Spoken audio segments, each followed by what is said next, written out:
Et à la une de vos journaux ce matin, ce sont les entreprises et leurs attentes vis-à-vis des politiques. La traditionnelle université d'été du MEDEF s'ouvre ce matin. Traditionnelle, certes, mais dans un contexte particulier en année de présidentielle. Les patrons entrent en campagne, c'est le plus gros titre de la Croix. Les entreprises interpellent les candidats, celui du Figaro. Ce que le MEDEF demande aux candidats pour 2017, la une des Échos ce matin. Les Échos auxquels il n'a pas échappé que les principaux candidats à la primaire de droite allaient faire un petit tour à Jouy-en-Josas. Le ministre de l'économie, Emmanuel Macron, est également attendu.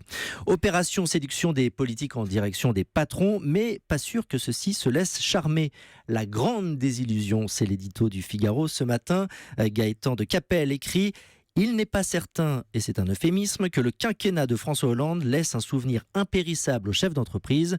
On peut les comprendre, depuis 2012, ils volent de désillusion en désillusion.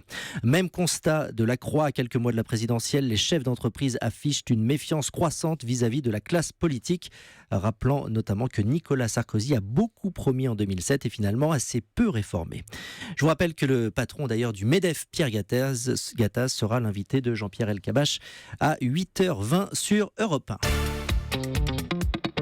1. Non, tout ne lui sourit pas. C'est de Marine Le Pen dont le Parisien aujourd'hui en France parle ainsi ce matin, car le journal constate que la présidente du FN n'engrange pas dans les sondages, malgré le débat sur la sécurité, sur la lutte contre le terrorisme.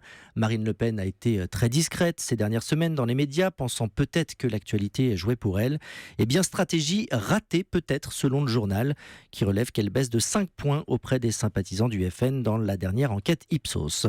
Non, tout ne lui sourit pas, constate donc le Parisien, qui identifie par ailleurs plusieurs gros obstacles à lever avant 2017.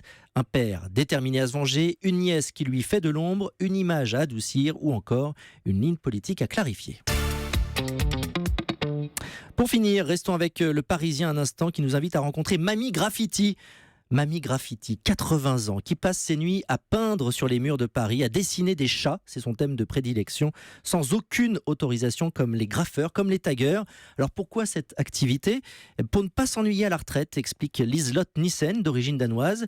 Et puis ça plaît à sa famille. Mes petits-enfants, ça les amuse d'avoir une grand-mère délinquante, explique notre Mamie Graffiti, à découvrir ce matin dans Le Parisien. Et puis vous n'oubliez pas la revue de presse de Natacha Polony.